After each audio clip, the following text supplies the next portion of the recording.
तो देखिए इस समय सेलिब्रेशन स्टार्ट हो गया है। कुछ ही देर में आसिफ मोहम्मद खान साहब आने वाले हैं। उनके आने से पहले उनके स्वागत में देखिए यहाँ पे आतिशबाजी की जा रही है। ये देखिए आ ही गए आसिफ मोहम्मद खान। देखिए हम आपको लेके चलते हैं। देखिए ये देखिए आसिफ मोहम्मद खान 2.5 महीने बाद जेल से बाहर आए हैं। उनके स्वागत के लिए ये आतिशबाजी की जा रही है। देखिए यहाँ पे उनके समर्थक है, उनके कार्यकर्ता है, वो जिंदाबाद के नारे लगा रहे हैं। आप देखिए आसिफ मोहम्मद खान साहब पहुंच चुके हैं। यहाँ पे लोग नारा लगा रहे हैं कि देखो देखो कौन है यह। ये देखिए लगभग 2.5 महीने बाद आसिफ मोहम्मद खान जेल से बाहर निकले हैं और अपने घर को पहुंच चुके हैं। देखिए रात के लगभग 12 बजने वाले हैं और इस समय कार्यकर्ता में देखिए कितना जोश और खुरूश के साथ उनका स्वागत कर रहे हैं। तो ये देखिए आसिफ मोहम्मद खान का इस समय शानदार स्वागत किया जा रहा है। इस समय आप देखिए यहाँ पे लोग इनसे गले मिल रहे हैं। देखिए ये आसिफ मोहम्मद खान साहब की बेटी अरीबा खान जो अपने पापा के साथ गले लग रही है। तो लगभग 2.5 महीने बाद जेल बिताने के बाद आसिफ मोहम्मद खान जेल से बाहर आए। ये देखिए इस वक्त किस तरह के यहाँ पे मंजर है, किस तरह से लोग आसिफ मोहम्मद खान का स्वागत कर रहे हैं। तो ये देखिए आसिफ मोहम्मद खान साहब की बेटी अरीबा खान जो यहाँ से पार्षद है, वो भी अपने वालिद मोहतरम का स्वागत कर रही है। तो देखिए यहाँ पे इस समय काफी संख्या में लोग यहाँ मौजूद है और उनका स्वागत कर रहे हैं। आइए देखिए ये क्या कहते हैं आसिफ साहब। लंबा समय लगा, 75 दिन का अरसा रहा, कैसा क्या कुछ कहेंगे? देखिए मैंने पहले भी ये बात कही थी, ये पुलिस एडमिनिस्ट्रेशन जामिया नगर के लोगों का मॉरल तोड़ना चाहती है। जैसे पूरे हिंदुस्तान में मुस्लिम लीडर्स का इन्होंने मॉरल तोड़ा है, चाहे आजम खान हो, चाहे और बहुत से लोग हैं, है ना, उनका वजूद खत्म करना चाहती है। इसी तरह से फिर मैं आपसे ये बात कह रहा हूँ, मैं मिसाल बिल्कुल सही दे रहा हूँ कि यहाँ की पुलिस हो चाहे एडमिनिस्ट्रेशन हो, मुझे अमानतुल्लाह ना समझे, ये लड़ाई बदस्तूर जारी रहे। और मैं ये खुशकिस्मती की बात है और ये मुबारक महीना आ रहा है, इसीलिए थोड़ी मेरी मजबूरी होगी। शायद अगर रमजान का महीना मुबारक महीना ना होता तो ये मुहिम में कल या परसों से चला था। मैं हैंडबिल के जरिए, पोस्टरों के जरिए पुलिस और एडमिनिस्ट्रेशन की जातियां आप देखिएगा। ये मैं ये नहीं कि किसी को सुनाने को कह रहा हूँ, ये किसी कीमत पर भी मुझे चाहे 10 बार जेल जाना पड़े, अगर मैं खामोश बैठ गया तो इसका मतलब पुलिस और एडमिनिस्ट्रेशन और गवर्नमेंट जो चाहती है कि जो लीडर्स हैं मुस्लिम कम्युनिटी के, उनका मॉरल डाउन कर दिया जाए और वो किसी चीज में ना हमारे इंटरफेयर ना करें, चाहे वो गुंडागिरी करें, चाहे वो उगाई करें, चाहे लोगों को परेशान करें और हम ना बोले, ऐसा पॉसिबल नहीं है। मुझसे कोई भी ये उम्मीद ना लगाए पुलिस वाला या एडमिनिस्ट्रेशन। ठीक है, कोर्ट ने अभी भी कंडीशंस लगाई हैं, लेकिन कोर्ट ये तो कहता नहीं है कहीं पर भी कि अगर पुलिस रिश्वत लेती है तो आप उसको रोकेंगे नहीं, या पुलिस भ्रष्टाचार करती है या किसी पे जुल्म ज्यादती करती है तो आप बोलेंगे नहीं, है ना, ये तो कोर्ट नहीं कहती। तो अगर ये पुलिस हमारे किसी भी यहाँ के मुकामी, बात ये नहीं है कि वो हमारा वर्कर है या नहीं है, जो भी यहाँ का रेजिडेंट है, हमारी तकरीबन मैं जामिया नगर के लोगों को कहता हूँ, किसी कीमत पर भी मैं बर्दाश्त नहीं करूंगा। ये पुलिस यही चाहती है, इसलिए कोई इतनी बड़ी बातें नहीं है जिसमें मुझे अरेस्टिंग की जाती है और पुलिस प्रेस्टीज बना लेती है। इससे पहले भी आपने देखा होगा कितने वाकये हुए, लेकिन उनका वाहिद एक मकसद है कि उनकी उगाई जारी रहे, पुलिस की, एडमिनिस्ट्रेशन की जातियां जारी रहें और मुस्लिम लीडर्स जो हैं वो तमाशबीन बन के देखते रहें या घरों में बैठ जाएं या वो चूड़ियां पहन लें। कोई भी पुलिस एडमिनिस्ट्रेशन क्या हो, चाहे किसी और डिपार्टमेंट का हो, मुझसे ये उम्मीद ना लगाए कि मैं पब्लिक के खिलाफ उनकी जातियां बर्दाश्त करूंगा, किसी कीमत पर भी नहीं करूंगा। जो ये संगीन आरोप आप लगा रहे हैं, उसको लेकर के सबूत क्यों नहीं देते हैं कोर्ट को या दीगर इदारों को? देखिए अब कई एंगल से लड़ाई लड़ी जाएगी। पहले शायद हम सड़कों पे लड़ते थे, अब सड़कों के साथ साथ लिखत में भी लड़ाई लड़ेंगे, मौकों पे भी लड़ाई लड़ेंगे और बहुत सी चीजें हैं जो हमने प्लान किया है कि किस किस एंगल से हम मैं पहले एक हमारी कमी रही है कि हम स्ट्रेट फॉरवर्ड सड़कों पर लड़ाई लड़ते थे, सड़कों पर लड़ाई जारी रहेगी। उसके अलावा भी इनकी पोल खोल प्रोग्राम भी चलेंगे, चाहे हैंडबिलों के जरिए हो, चाहे पोस्टरों के जरिए हो या किसी भी और कोई भी मीडिया का जरिया हो, और जहां लिखत पढ़त की जरूरत पड़ेगी वो भी करेंगे। मैं फिर ये बात कह रहा हूं, मैं किसी को कम नहीं आंक रहा हूं, लेकिन मैं ये बात कहना चाह रहा हूं कि पुलिस शायद मुझे दूसरा अमानतुल्लाह बनाना चाहती है कि मैं किसी मामले में ना बोलूं। ये शर्तें बहुत सारी लगाई हैं आपके ऊपर, एनजीओ में भी जाके सेवा करनी नहीं होगी, नहीं, पुलिस थाने भी जाना होगा। देखिए ये कंडीशंस पहले भी, पुलिस थाने की कंडीशंस पहले भी रही, लेकिन इस बार बढ़ा दी है। बढ़ा दी है। लेकिन इन चीजों से मैं घबराने वाला नहीं हूँ। देखिए मैं आपको साफ बात बता रहा हूँ, ये मैंने आपको कहा, आप देखिएगा, ये तो एक मुबारक महीना है, 2 दिन के बाद मैं रमजान में ये लड़ाई लड़ूंगा तो शायद यहाँ के मुकामी लोग भी उस चीज को पसंद नहीं करेंगे क्योंकि इबादत का महीना है। लेकिन उसमें भी हम जहां बोलने की जरूरत होगी बोलेंगे, लेकिन इस माह रमजान गुजरने के बाद इंशाल्लाह प्लान्ड वे में इस लड़ाई को हम लड़ेंगे। आसिफ साहब, लोग कह रहे हैं, जो आपके चाहने वाले हैं वो कहते हैं कि आसिफ साहब की बेटी जीत गई है, वो आप काम करें, एमएलए की तैयारी करें, या तो खुद के लिए करें या बेटी के लिए करें, पुलिस से पंगा आप रहने से नहीं नहीं नहीं, देखिए आप कैसे ये उम्मीद कर, देखिए मेरा ये मानना है कि आप जुल्म और जाती नाइंसाफी के खिलाफ बोलना भी हमारी जिम्मेदारी है। आप कैसे मानते हैं कि आप चुने हुए नुमाइंदे हैं या आप एरिया में अपने आप को ये साबित करते हैं कि हम यहाँ का रिप्रेजेंटेशन कर चुके हैं और आगे भी करेंगे, तो आप कैसे ये उम्मीद लगाते हैं कि हम तमाशबीन बन के खड़े होकर देखते रहें और पुलिस जो है पब्लिक पे जुल्म और जातियां करती रहे और एडमिनिस्ट्रेशन करती रहे? ये कैसे आप हमसे उम्मीद लगाएंगे? फिर हमें किस लिए पब्लिक पसंद करती है, किस लिए चुनती है हमें?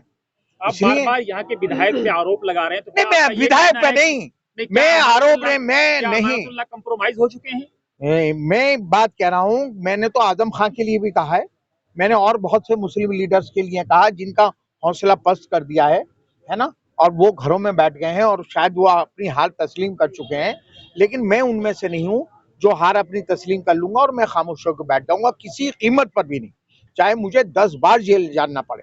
आप मुझसे कोई भी ये उम्मीद ना लगाए, ना मुझे कोई समझाने की जरूरत है किसी को कि मुझसे ये कहे जी आप पुलिस से पंगा मत करना। लेकिन हाँ, हम कई तरीके से लड़ाई लड़ेंगे। लेकिन ये भी कहा है ऑर्डर में कि इस बार अगर इस तरह की कोई चीज होती है या इस बार अगर क्या पुलिस ने क्या तो अंतरिम जमानत के लिए सुनिए आप बात, ये कहा है कि पुलिस को भ्रष्टाचार करने दीजिए, ये कहीं कहा है?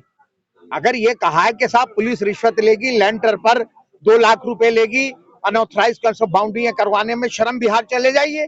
1-1 इंच पे पुलिस के पैसे बंधे हुए हैं, ये रहा बराबर में शर्म बिहार ओखला असेंबली कॉन्स्टिट्यूंसी के अंदर। क्या ये कोर्ट ने कहा है कि नहीं पुलिस को छुट्टी दे दी जाए? ये भी तो नहीं कहा है ना। पिछली बार कुछ जातियां आपने बताई थी जेल से आने के बाद कि वहाँ क्या कुछ हुआ था, इस बार आप लंबे समय रहे, इस बार क्या हुआ? नहीं, देखिए अब तो हम ज्यादा जेल में रहे, वो जुडिशियल कस्टडी होती है और उसे जो है वो तो जो जज हमें भेजता है ये उसकी वो हमारा गार्जियन होता है जेल के अंदर, है ना। तो जेल में तो खैर कोई सवाल ही नहीं है, अल्लाह का शुक्र है जो और कैदी थे उनसे बेहतरी पोजीशन में हम रहे, क्योंकि वो भी जानते हैं कि हम कोई ऐसा क्राइम करके तो आए हुए नहीं है, पब्लिक की लड़ाई लड़ते हुए आते हैं, तो वो उसी तरह से लोगों को अटेंड करते हैं। आसिफ साहब, एक सवाल, आप इस बार जो है हेल्थ वाइज काफी फिट लग रहे हैं, क्या 75 दिन की कस्टडी आपकी सेहत के लिए बूस्टर? देखिए मैं एक बात कह रहा था कि शायद मुझसे कोई बाहर ये कहता कि भाई 10 लाख रुपए लगेंगे, थोड़ा पेट आपका अंदर हम कर देंगे या थोड़ा वजन कम कर देंगे। मैं बहुत दिन से कोशिश कर रहा था कि कैसे वजन कम हो जाए, क्योंकि मैं मीठे का शौकीन हूँ, मीठा बहुत खाता हूँ, खाना तो कम ही खाता हूँ, उसकी वजह से वेट बढ़ जाता था। तो मेरा 75 दिन में तकरीबन 8 या 9 किलो वजन जो है वो मेरा कम हुआ है और ये एक अच्छा मैं इसको बात मानता हूँ और इंशाल्लाह एक तरह से फ्रेशनेस हुई है और ज्यादा एक्टिवली। आसिफ साहब, एक सवाल ये बताइए, आसिफ भाई ये बताइए, बेटी आपकी काउंसलर है, तो आपको क्या ऐसी कोई चिंता रहती है कि मैं जेल चला गया हूँ, बेटी वहाँ, वैसे आपके चाहने वाले यहाँ बहुत लोग हैं, काम कैसे उसका हो रहा होगा, ऐसी कोई चिंता रहती है? नहीं, ये रही। और मैं अरीबा को फोन, क्योंकि हमें फोन अलाउ है डेली अपनी फैमिली से बात करने के लिए, तो मैं अरीबा को डेली, लेकिन हाँ क्योंकि अभी वो नई चुन के आई थी, शायद देखिए मैं एक बात बता रहा हूँ आपको, ये मुझे थोड़ा सा एहसास रहा कि अरीबा को अभी जो तजर्बा होना चाहिए था, जो हम बताते, शायद जितना काम होना चाहिए था वो शायद नहीं हो पाया होगा। और बीच में कहीं ना कहीं हम ये जैसे होली के टाइम पे कूड़े का फिर अंबाल लग गया था, और क्योंकि आपको पता ही है कि होली के टाइम पे वो लोग ड्रिंक करके 3-4 दिन वो करते रहते हैं, और बहुत से मसले हैं जो डिपार्टमेंटल एमसीडी से ताल्लुक रखते हैं, उसमें थोड़ा सा डिले हुआ है 2-3 महीने काम। इस बात को मैं एक्सेप्ट करता हूँ, लेकिन इंशाल्लाह वो जो कमी रही है वो हम हफ्ते 10 दिन में उसकी भरपाई कर देंगे। प्लीज उनके बारे में क्या कहेंगे जो इतने लोग आपके यहाँ चाहने वाले इंतजार कर रहे हैं आपका? देखिए, अल्लाह का शुक्र है, हमेशा से ओखला के लोगों ने मुझे प्यार मोहब्बत दी है। मैं इंडिपेंडेंट काउंसलर रहा, इंडिपेंडेंट एमएलए रहा, कांग्रेस पार्टी से भी रहा, और अब जब कांग्रेस के ऐसे बुरे हालात थे दिल्ली में कि 9 सीटें जीत कर आई, उसमें मेरी बेटी जो है, अल्लाह का शुक्र है, जीत कर आई। तो ओखला के लोगों का हमेशा मेरा, इसलिए मैं कह रहा हूँ कि मैं ये जुल्म किसी कीमत पर भी ओखला जामिया नगर के लोगों के साथ बर्दाश्त नहीं करूंगा। ये बिल्कुल, पुलिस ये वीडियो मेरा देख ले और मैं किसी कीमत पर भी नहीं होने दूंगा। ये देखिए, आसिफ मोहम्मद खान साहब अभी जेल से आते ही मीडिया से मुखातिब हो रहे थे। इनकी बेटी है अरीबा खान जो काउंसलर है, उनसे भी हम बात करने की कोशिश करेंगे। थोड़ा सा बोल दीजिए। अरीबा, क्या कहेंगे? पापा 2.5 साल बाद आए हैं, तो 2.5 महीने 2.5 महीने बाद। जी जी। अल्हम्दुलिल्लाह बहुत अच्छी एक खुशी की लहर है ये, अल्हम्दुलिल्लाह। और एक रमजान का बरकत का महीना है, अल्लाह ने हमारे लिए भी ये रहमत रखी है, अल्लाह का बड़ा करम। क्या कहेंगे? लगभग 2.5 महीने तक पापा जेल में रहे, तो आप एक काउंसलर नहीं बनी थी, क्या क्या चैलेंजेस थे आपके पास? क्या चैलेंजेस थे, काफी रहे, क्योंकि बहुत चीजें नई थी मेरे लिए, उनको सीखने में टाइम लगा। लेकिन अल्हम्दुलिल्लाह काफी हद तक काम करा हमने। कुछ कमियां जो रही अगर मुझसे, मैं उसके लिए माजरत चाहती हूँ, और इंशाल्लाह उसको और इफेक्टिवली हम डील करेंगे। कहीं ना कहीं देखिए, अभी सिर्फ 3 महीने का ही वक्फा हुआ है, ऊपर से स्टैंडिंग कमेटी अभी तक फॉर्म नहीं हुई है। अभी तक दोनों पार्टियों के बीच लड़ाई चल रही है हाउस में, और जिस तरह से आपको पता ही है कि कोई कॉन्क्रीट डिसीजन नहीं लिया गया है, कोर्ट पहुंच चुका है केस, तो उसकी वजह से भी हमारे लिए कुछ इश्यूज आ रहे हैं। हमने रमजान में एक्स्ट्रा लेबर मांगी है, एक्स्ट्रा टिपर मांगे हैं कि यहाँ पे साफ सफाई का ज्यादा ध्यान रखा जाए, तो वो जोन से अप्रूव होके ही आएगा। उसका ही हम इंतजार कर रहे हैं कि ये प्रोसेस कंप्लीट हो जाए, तो हम उस पर इंशाल्लाह आगे और अच्छे से काम करेंगे। प्लीज ये बताइए, क्या अब्बा की गैर मौजूदगी में काम में कुछ परेशानी होती है आपको?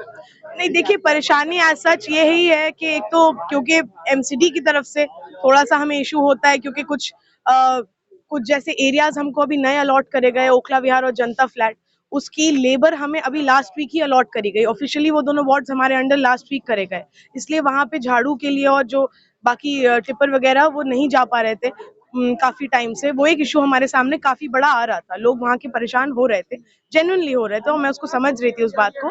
उसके लिए मैंने डीसी साहब से जाके मीटिंग करी और उनसे ये बात रखी कि इस तरह, क्योंकि अब रमजान का महीना है, हम अफोर्ड नहीं कर सकते किसी भी तरह की कमी हो किसी भी काम में। तो मेरी उनसे मीटिंग भी हुई थी रिगार्डिंग, और इंशाल्लाह उसको हमने करवा दिया है। पुलिस एक आखिरी सवाल, क्या आप अपने अब्बा से रिक्वेस्ट करेंगे कि प्लीज आप बार बार पुलिस से पंगा मत लीजिए, हम लोगों को भी दिक्कत हो जाती है? देखिए, अगर हम आज भी आवाम के लिए खड़े हैं, चाहे मेरे वालिद साहब हो या मैं हूँ। अगर आवाम के लिए कोई स्टेप उठाना पड़े, उनकी ऊपर जो जुल्म हो रहा है या ज्यादती हो रही है, उसके लिए आवाज उठानी पड़े, तो आज क्या, हम कल भी आवाज उठाएंगे, मरते दम तक आवाज उठाएंगे। उसके जो भी रेपरकशंस होंगे उनको भी हम डील करेंगे, लेकिन हम यहाँ के लोगों के साथ ज्यादती नहीं होने देंगे, किसी भी हाल पे नहीं होने देंगे। इस बार बहुत सारी शर्तें हैं जिनके साथ छोड़ा गया है। ये भी कहा गया है कि अगर अगली बार कुछ इस तरह का होता है तो याद रखा जाए कि इस बार अंतरिम जमानत के लिए भी आप अप्लाई नहीं कर पाएंगे। जी जी, ये खुद में एक बड़ी शर्त लगाई गई है, तो क्या कहेंगे? वही जवाब है इस पे भी मेरा। ज्यादती और जुल्म अगर इलाके में होगा मुसलमानों के साथ, हमारे लोगों के साथ, किसी भी तरह, पुलिस कोई भी, मैं फिर वही बात कहूंगी, पुलिस का काम है लॉ एंड ऑर्डर मेंटेन करना। अगर वो लॉ एंड ऑर्डर मेंटेन करते हैं, लोगों की मदद करते हैं, हम पूरा कोऑपरेट करेंगे पुलिस के साथ। लेकिन अगर हमें लगेगा कि किसी तरह से एक्सप्लॉइट किया जा रहा है लोगों को, उनके साथ ज्यादती करी जा रही है, तो हम फिर आवाज उठाएंगे और हम उस पर एक्शन लेंगे। शुक्रिया। अस्सलाम वालेकुम। चलिए, तो देखिए, अभी मैंने अरीबा खान से बात किया जो यहाँ के काउंसलर है और आसिफ मोहम्मद खान साहब के साहबजादी भी है। तो इस वक्त आप देख सकते हैं यहाँ पे किस तरह से खुशी का माहौल है, लोग एक दूसरे से मिल रहे हैं। और